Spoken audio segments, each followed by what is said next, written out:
Have you ever felt it? That sudden, volcanic surge. It starts in the pit of your stomach, a knot of heat that climbs rapidly into your chest, constricting your breath. Your heart begins to hammer against your ribs, a frantic drumbeat signaling a call to arms. Your vision narrows, your thoughts sharpen into a single, piercing point of indignation. It could be the driver who cuts you off in traffic, their blithe indifference a personal affront. It could be a single, carelessly typed comment on social media, a digital arrow that finds a crack in your armor. It could be the sting of a loved one's words, spoken in haste but landing with calculated precision. In that moment, reason flees. The calm, rational person you believe yourself to be is usurped by an ancient, primal force. This is the moment you lose control. This is the moment of anger. We live in an age that seems to run on the fuel of outrage. We are encouraged to be angry, to vent, to let it all out. We are told that our anger is righteous, that it is a sign of passion and a catalyst for change. And sometimes, it can be. But more often than not, it is a poison. A poison we willingly drink, hoping, somehow, that it will harm the person who wronged us. As the Stoic philosopher Seneca the Younger wrote nearly 2 millennia ago, anger is nothing less than a temporary madness. For most of us, this madness is a frequent and unwelcome visitor. It hijacks our peace, erodes our relationships, and clouds our judgment, leaving a trail of regret in its wake. We try to manage it. We count to 10. We take deep breaths. We punch pillows. We treat the symptom, but we never truly diagnose the disease. We live in fear of its next eruption, forever patching the walls of a city whose gates are left wide open. But what if there was another way? What if you could do more than just manage anger? What if you could understand it so profoundly that you could dissolve it before it ever took root? What if you could build a mind so resilient, so fortified by reason and perspective, that the petty arrows of daily frustration simply bounced off its walls? This is the promise of Stoicism. It is not a dusty, academic philosophy confined to ancient texts. It is a practical, durable, and profoundly relevant operating system for the human mind. The Stoics, men like the Roman Emperor Marcus Aurelius, the playwright and political advisor Seneca, and the former slave-turned-revered teacher Epictetus, were not armchair theorists. They were men who lived in the thick of life, who faced war, political intrigue, exile, and profound loss. And through it all, they cultivated an inner peace so robust they called it the inner citadel. A fortress within the soul that no external chaos could ever breach. They taught that the source of our turmoil, especially our anger, is never found in the external world. It is not the event itself that disturbs us. As Epictetus so brilliantly stated, men are disturbed not by things, but by the views which they take of them. This single idea is the key that unlocks the prison of reactive emotion. Over the course of our journey today, we will not be offering you simple life hacks or shallow affirmations.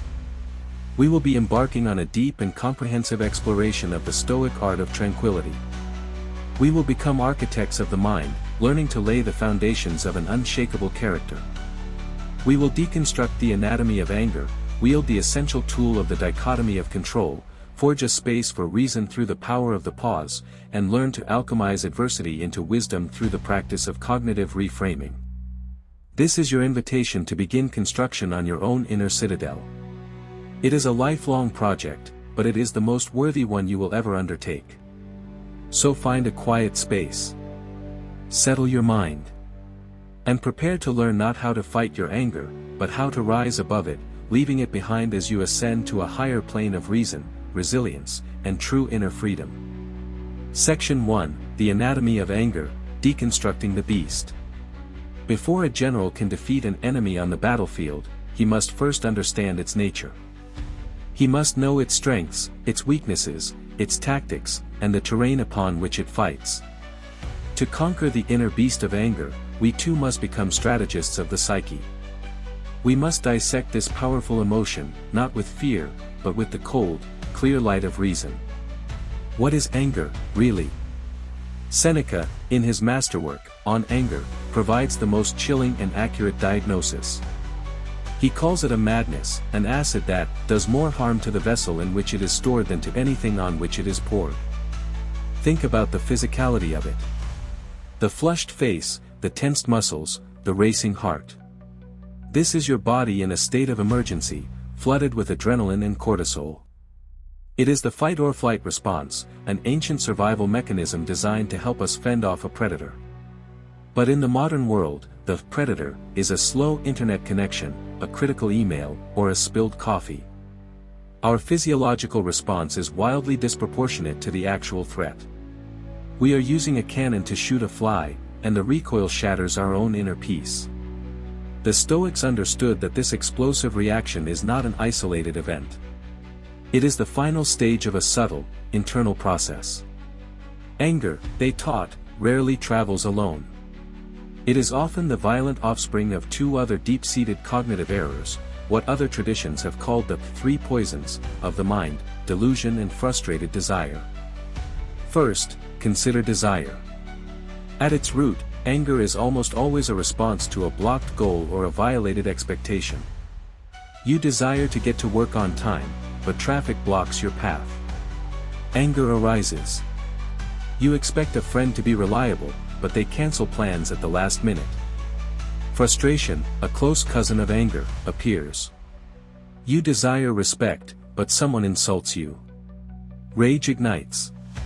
We walk through the world with 1,000 silent, unexamined expectations about how things should be, how people should act, and how our lives should unfold. When reality inevitably fails to conform to our personal blueprint, the friction creates the heat of anger. We are like children who get angry when the universe refuses to play by our rules. Second, and more profoundly, is delusion. The delusion is the belief that these external things, a smooth commute, the approval of others, a predictable day, are essential for our happiness and well-being. The Stoics called these things indifference. Not because they had no value, but because they had no bearing on our ultimate good, our character, our virtue. To a Stoic, being delayed in traffic is an inconvenience, an external indifferent. It cannot, in itself, harm your soul or make you a worse person. The only thing that can do that is your own response to the delay. This brings us to the most critical component in the anatomy of anger, the engine that turns a neutral event into a personal crisis. That engine is judgment. This is the core of all Stoic psychological practice and the absolute foundation for overcoming anger. Let us walk through the sequence of events with meticulous care. Step 1, the impression. An event occurs in the world. Your boss sends you an email with the subject line, "We need to talk." This is a raw, neutral fact. It is simply data entering your consciousness. The Stoics called this an impression. Step 2, the judgment. Here is the pivotal moment. Your mind does not simply register the impression. It instantly, and often unconsciously, interprets it. It applies a value judgment. You don't just see the email, you think, "This is bad. He's angry with me. My job is in jeopardy. This is a threat. This is unfair." You have taken a neutral event and painted it with the colors of your own fears and insecurities. You have judged it to be harmful. Step 3, the assent and the emotion. You give assent to this judgment. You accept it as truth. The moment you assent, the emotion is born. The judgment, "This is a threat," triggers the physiological and psychological cascade of fear, anxiety, and, if you feel it's unjust, anger. The fire is lit, not by the email, but by your interpretation of it. This process happens in a fraction of a second, so quickly that it feels like the event itself caused the emotion. It feels as if the insulting driver made you angry. But this is an illusion. The driver performed an action. You received an impression of that action. You then applied a series of rapid-fire judgments. "He did that on purpose. He has no respect for me. He put me in danger. He should not have done that. You assented to these judgments, and from that assent, the inferno of road rage was born. Understanding this sequence is profoundly liberating. It moves the locus of control from the chaotic, unpredictable external world to the ordered, trainable inner world of your own mind. You cannot control the driver. You cannot control your boss's emails. But you can, with practice, learn to control your judgments. This is the first great task of the aspiring Stoic. To become a vigilant gatekeeper of the mind, to stand at the threshold of your consciousness and carefully examine every impression that seeks entry. When an impression arrives, you must learn to pause and say to it, as Epictetus advised, you are just an impression and not at all the thing you claim to be.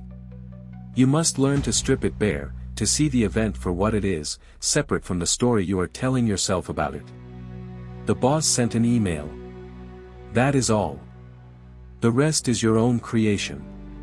And if it is your creation, you have the power to uncreate it. You have the power to apply a different judgment, a more rational one. This is an opportunity to get feedback. This is a chance to practice my composure. This is simply an event, and my character will be defined by how I choose to respond to it. This is not easy. It requires the diligence of a scientist and the courage of a warrior. It means taking radical responsibility for your own emotional weather. It means admitting that for your entire life, you have not been a victim of circumstance, but a victim of your own unexamined thoughts. This admission is humbling, but it is also the first, necessary step toward true power and unshakable peace. The beast of anger is not an external monster. It is a phantom born of our own mind. And now that we have seen it for what it is, we can begin to learn how to starve it of the fuel it needs to survive.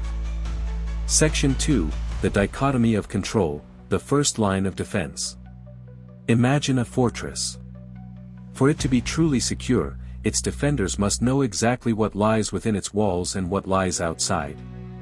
They must understand, with absolute clarity, which territory they are responsible for defending and which they must leave to the forces of fate.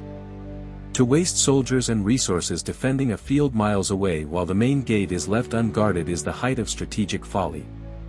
Your mind is this fortress, your inner citadel. And the most fundamental strategic principle for its defense is what the Stoics called the dichotomy of control. This single, elegant concept, articulated most clearly by Epictetus, is the master key to a tranquil life and the ultimate antidote to the poison of anger and frustration. The principle is devastatingly simple. Epictetus states, some things are up to us, and some things are not up to us. That is it. Within that simple sentence lies a complete philosophy for living. To internalize this, to truly live by it, is to extinguish the vast majority of your anxieties before they are ever kindled. Let us be precise. What, according to the Stoics, is truly up to us? Our thoughts. Our judgments. Our choices. Our intentions. Our will. The entire domain of our inner world. This is the territory within the fortress walls. This is what we have complete and sovereign control over. And what is not up to us? Everything else. Absolutely everything. Your body. Not ultimately up to you. It can get sick, injured, or old despite your best efforts. Your reputation. Not up to you. It is a collection of other people's opinions, which are their own. Your wealth. Not up to you. The economy can crash, a business can fail, your property can be lost. The actions of other people. Decidedly not up to you. The weather. The flow of traffic. The outcome of an election. Not up to you. Anger, in its essence, is almost always a result of a catastrophic category error. It is the raw, emotional evidence that we are trying to control what we cannot. It is the friction that arises when our will collides with a reality that is indifferent to it. You are angry in a traffic jam because you are mentally demanding that a reality outside of your control, the number of cars on the road, conform to your will. I must not be late. You are angry at a political outcome because you are insisting that the choices of millions of other free agents should align with your own. You are angry when it rains on your picnic because you have foolishly staked your inner peace on the cooperation of the weather. The Stoic, upon feeling the first spark of anger, immediately applies this dichotomy as a diagnostic tool. They pause and ask, is the source of this disturbance something that is up to me, or not up to me? If the source is something not up to you, the actions of another, an unexpected event, a twist of fate, then the rational response is acceptance. Not a passive, defeated resignation, but a calm, clear-eyed recognition of reality.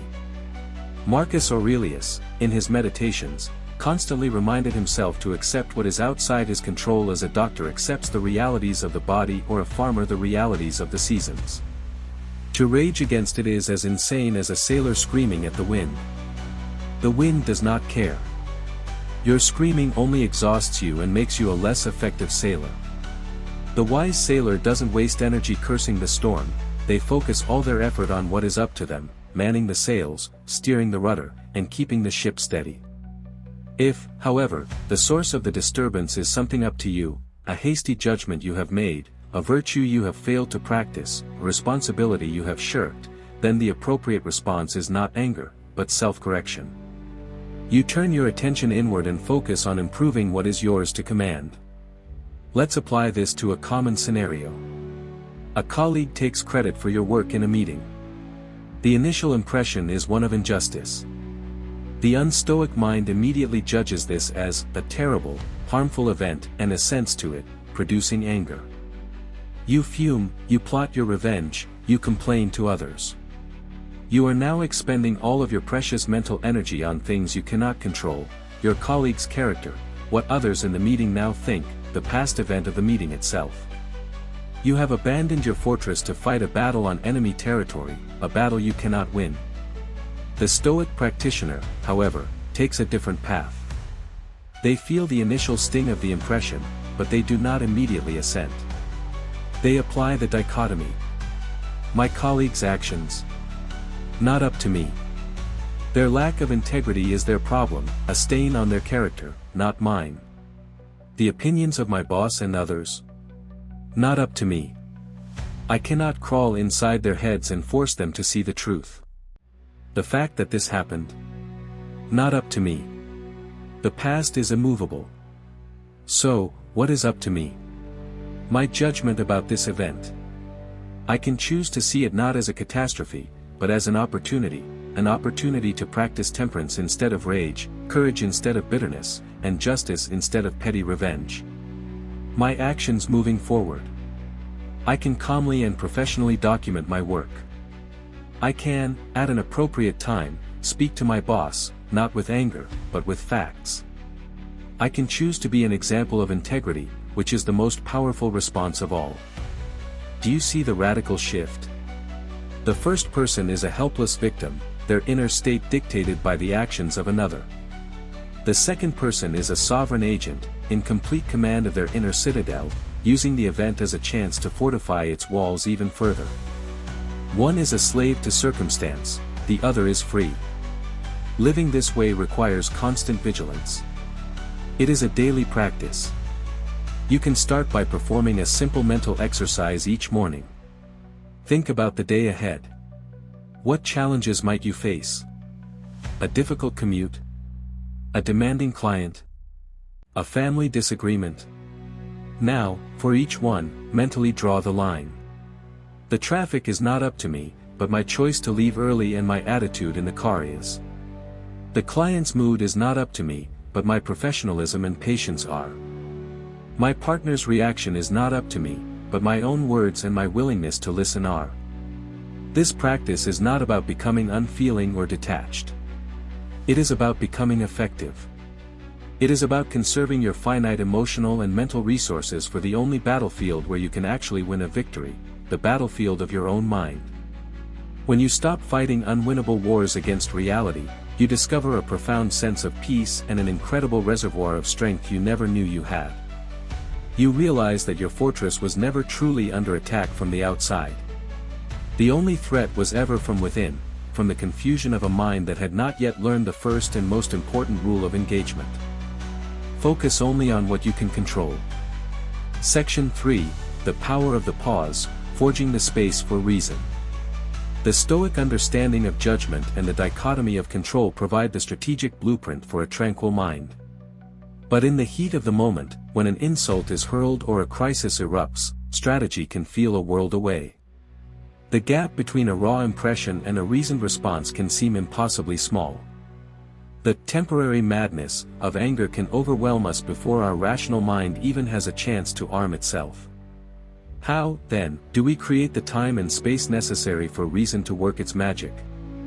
The answer lies in the Stoic cultivation of a single, profoundly powerful habit, the pause. The psychiatrist and Holocaust survivor Viktor Frankl, whose work deeply resonates with Stoic principles, famously wrote, "Between stimulus and response there is a space. In that space is our power to choose our response. In our response lies our growth and our freedom. That space is the sacred ground where we cease to be reactive automatons and become conscious, self-governing human beings." Anger lives in the instantaneous, reflexive reaction. Wisdom lives in the deliberate, considered response. The primary work of the Stoic is to expand that space, to turn a hairline fracture of a moment into a vast field of calm deliberation. Seneca, in On Anger, provides a wealth of practical advice for creating this pause. He saw anger as a swift and violent passion, and his primary prescription was always delay. "The greatest remedy for anger," he wrote, "is delay." He advised that when you feel its onset, you should do everything in your power to slow down the process. Let's imagine that initial surge of anger again. The heart quickens, the jaw clenches. This is the stimulus. The unstoic mind immediately responds, with a shout, a sarcastic retort, a slammed door. The stimulus and response are fused together. There is no space. The Stoic, however, has trained for this moment. They have rehearsed the pause. Instead of reacting outwardly, they immediately turn inward and create space through a series of deliberate actions. First, the physical pause. They consciously relax the body. Unclench the jaw. Drop the shoulders. Take a slow, deep breath. This is not just a folksy relaxation tip, it is a direct intervention in your physiology. A deep, diaphragmatic breath activates the vagus nerve and shifts your nervous system from the sympathetic, fight or flight, state to the parasympathetic, rest and digest, state. It is a biological off-switch for the panic that fuels rage. Seneca suggested walking away, changing your physical environment. Go to another room. Step outside. The simple act of creating physical distance from the trigger also creates mental distance. Second, the verbal pause. You must learn to master your tongue. The first words that leap to mind in a moment of anger are almost always the ones you will later regret. The Stoic practices a noble silence. They do not see this as a sign of weakness or submission, but as a sign of supreme self-control. To remain silent when every fiber of your being is screaming for retaliation is an act of immense power. It communicates that you are not a puppet to be manipulated by another's provocation. You are in command of your own fortress, and you will choose the time and manner of your response. Third, and most importantly, the mental pause. This is the space where you apply your Stoic training.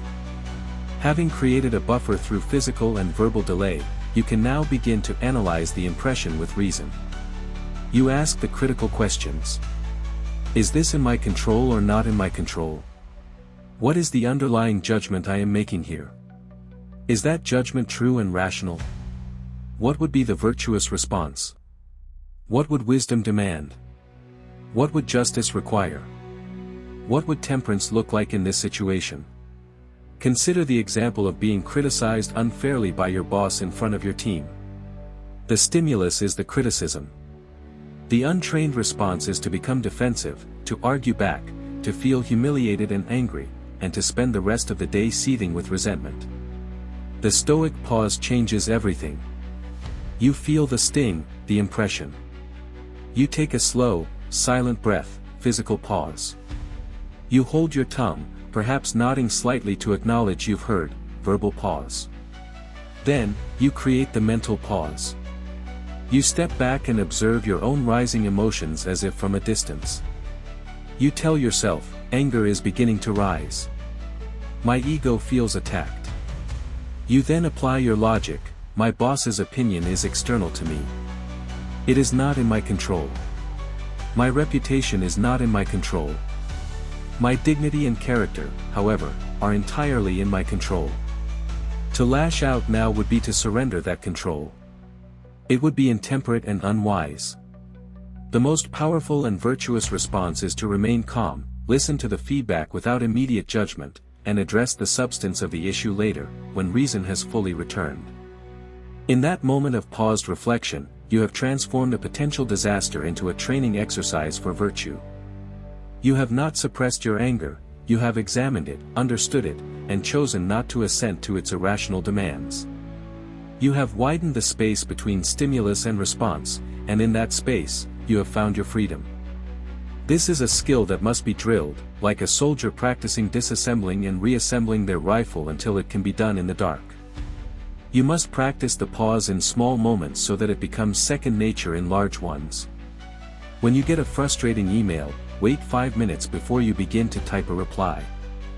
When your child spills something on the floor, take one deep breath before you speak. When you feel the irritation of a long queue, consciously relax your shoulders and focus on your breathing. Each of these small acts of deliberate delay is a rep in the mental gym, strengthening your capacity for self-control. Over time, that space between stimulus and response will become your natural habitat. It will become the quiet, calm center of your being, a place of reason and strength from which you can navigate the storms of life not as a vessel tossed by the waves, but as the steady, unshakable lighthouse that watches them pass. Section 4, Reframing Reality, the Alchemical Power of Perception.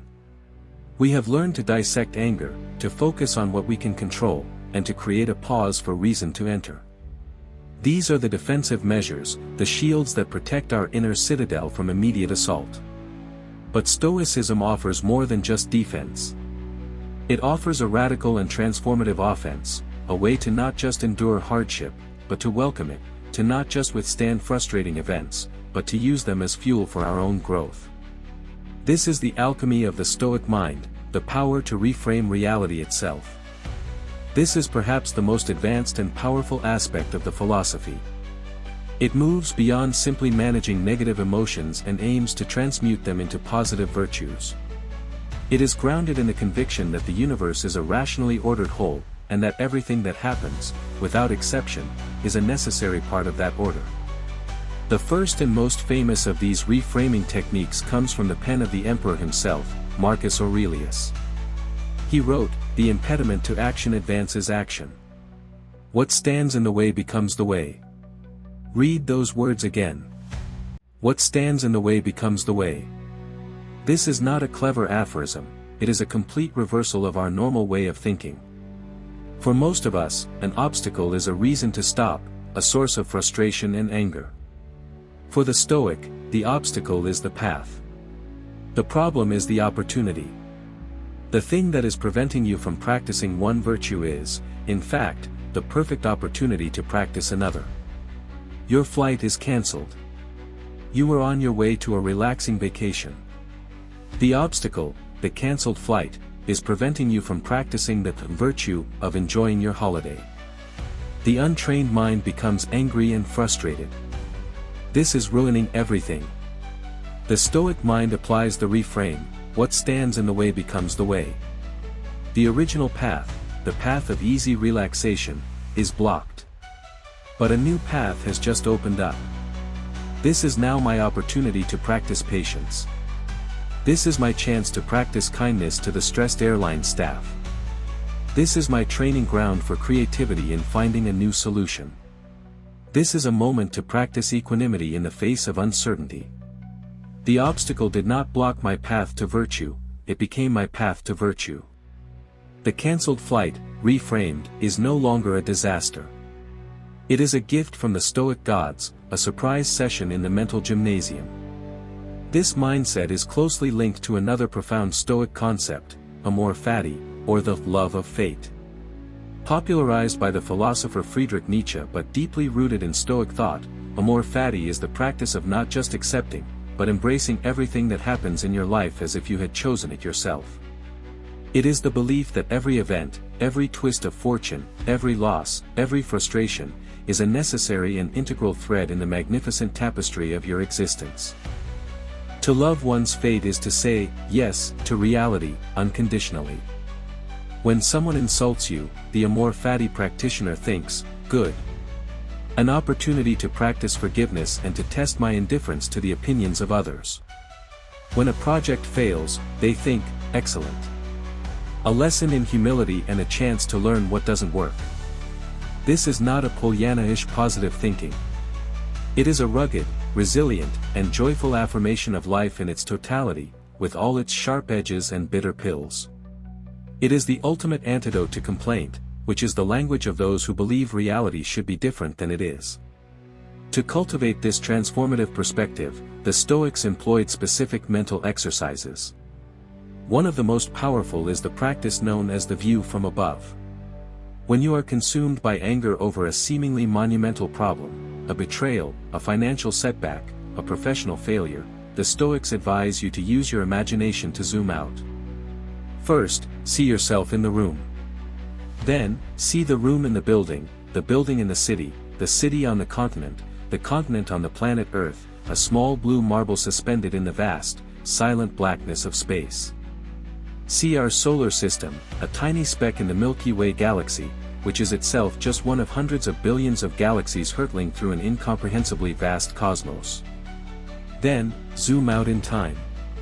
Consider the eons that came before your birth, the age of dinosaurs, the formation of the stars, the birth of the universe itself.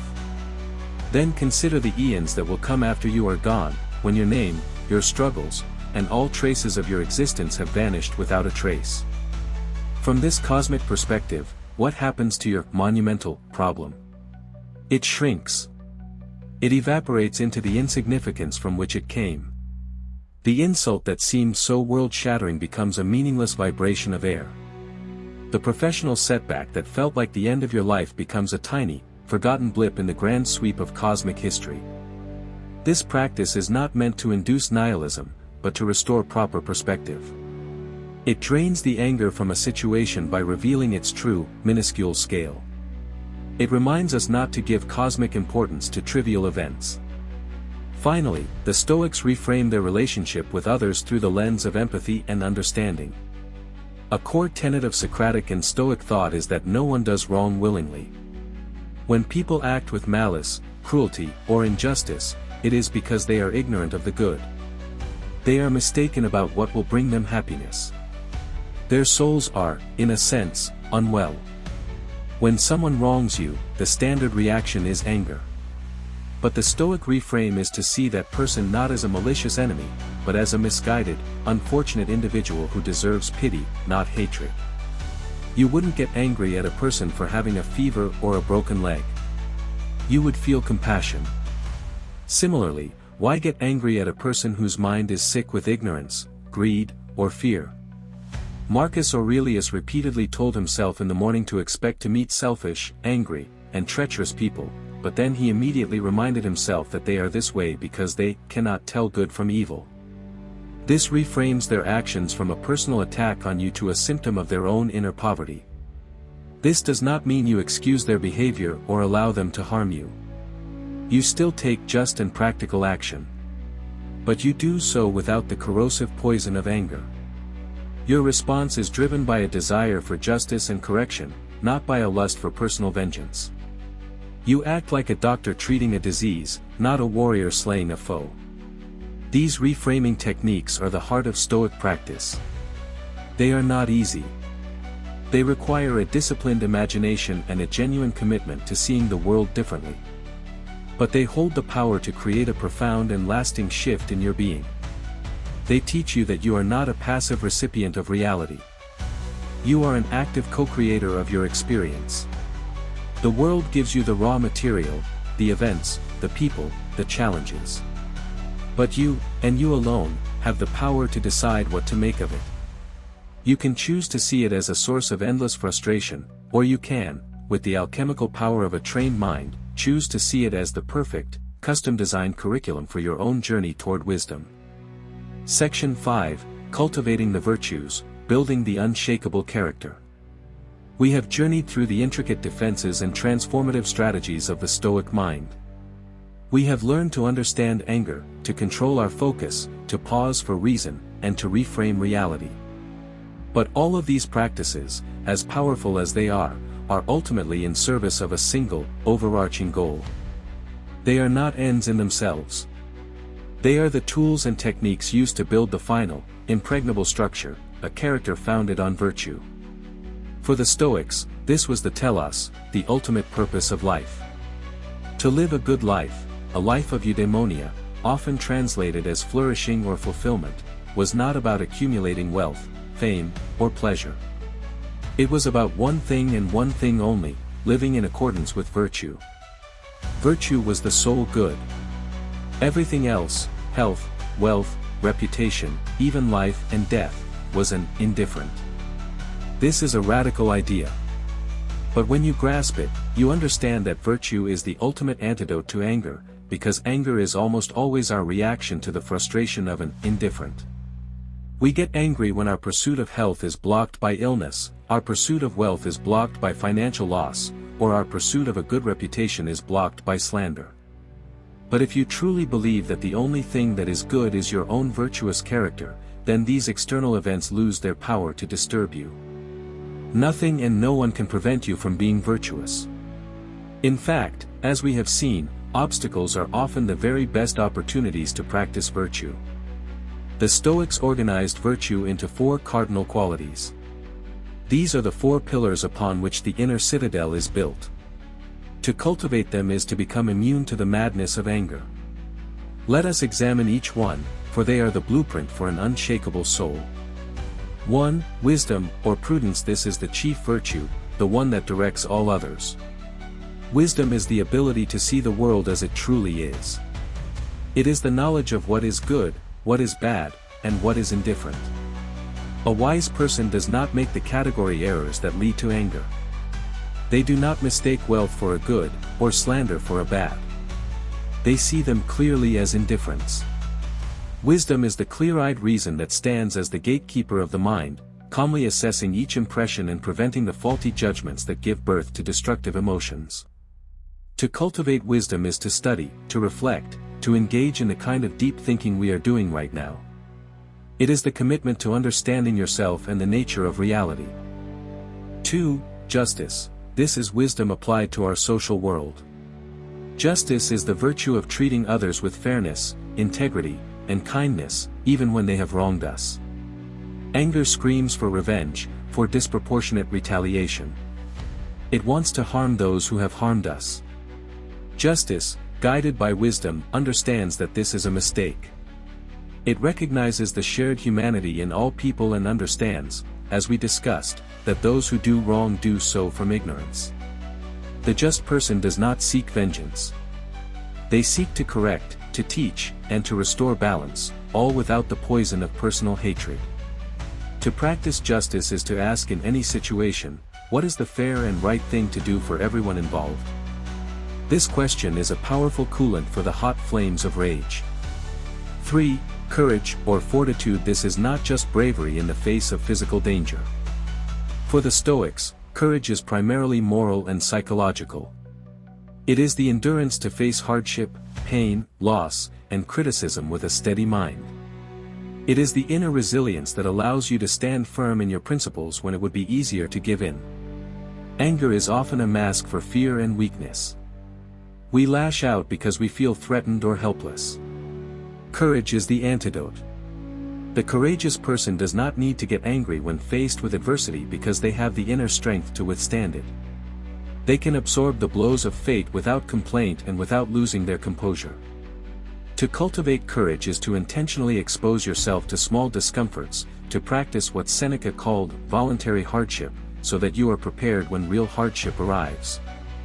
4. Temperance, or moderation. This is the virtue of self-control, of mastering one's own desires and appetites. Temperance is the direct counterforce to the excesses of passion. Anger is an emotion of excess, a temporary madness. Temperance is the calm hand that reins it in. It is the practice of moderation in all things: food, drink, ambition, and emotion. The temperate person is not ruled by their impulses. They are the master of their inner domain. They have trained themselves, through diligent practice like the pause, to subordinate their reflexive desires to the guidance of reason. Temperance is, in essence, the embodiment of self-mastery. These four virtues are not separate qualities but different facets of a single, unified whole, a good and rational character. They work together, supporting and reinforcing one another. You cannot be truly just without wisdom to guide you, or truly courageous without the temperance to control your fear. When your life's project shifts from acquiring external goods to cultivating these internal virtues, the entire emotional landscape of your existence changes. Your goal is no longer dependent on the chaotic and unpredictable world outside. Your goal is entirely within your control. Every single moment of every single day, no matter how difficult or frustrating, becomes an opportunity to work on this project. The angry client is a chance to practice patience and justice. The financial loss is a chance to practice courage and wisdom. The personal insult is a chance to practice all four. The world is no longer a source of potential frustration, but a gymnasium for the soul. And anger, in this new context, becomes utterly useless. It is a distraction from your true work. It is the cry of an untrained mind still clinging to the illusion that indifferents are important. The virtuous person has no time for such illusions. They are too busy with the great and worthy work of building themselves. Conclusion: the lifelong construction. We have come to the end of our exploration, but it is, in truth, only a beginning. We have laid out the architectural plans for the inner citadel. We have examined its foundations in the anatomy of anger, its primary defensive wall in the dichotomy of control, its watchtower in the power of the pause, its transformative inner chambers in the art of reframing, and its four great pillars in the cardinal virtues. The blueprint is now in your hands. But a blueprint is not a fortress. The work of construction is yours, and it is the work of a lifetime. The Stoic path is not a quick fix or a one-time conversion. It is a daily, hourly practice. It is a commitment to vigilance, to self-examination, and to the slow, steady, brick-by-brick construction of an unshakable character. There will be days when you fail. You will get angry. You will forget to pause. You will be swept away by a faulty judgment. In those moments, the Stoic does not despair. They do not indulge in self-recrimination. They simply see it for what it is: more data, another lesson, another opportunity to learn and to strengthen their resolve. They get up, dust themselves off, and return to the work, perhaps a little wiser for the failure. To be free from the tyranny of anger is to live a life of profound power, clarity, and peace. It is to walk through the world unburdened by the need for things to be other than they are. It is to find strength not in controlling the world, but in mastering yourself. It is to realize that no matter what storms may rage on the outside, within the walls of your own reason mind, you can always, always find a place of calm. As Marcus Aurelius wrote for himself, as a final reminder, nowhere can man find a quieter or more untroubled retreat than in his own soul. May you find that retreat. May you begin the noble work of its construction today. And may you live a life not of temporary madness, but of enduring, unshakable peace. If this journey has resonated with you, if you feel the call to begin building your own inner citadel, then you are not alone. There is a global community of modern seekers walking this same path. We invite you to join us. Subscribe to Be Audio for more deep dives into the timeless wisdom that can transform your life. Like this video if you found value in our exploration. It helps spread these powerful ideas to others who might need to hear them. And most importantly, leave a comment below. Share one insight you gained today, or one specific situation where you plan to apply these Stoic principles. Your story is part of our collective journey. The work is just beginning, and we are here to walk the path with you. Thank you for your time and your attention.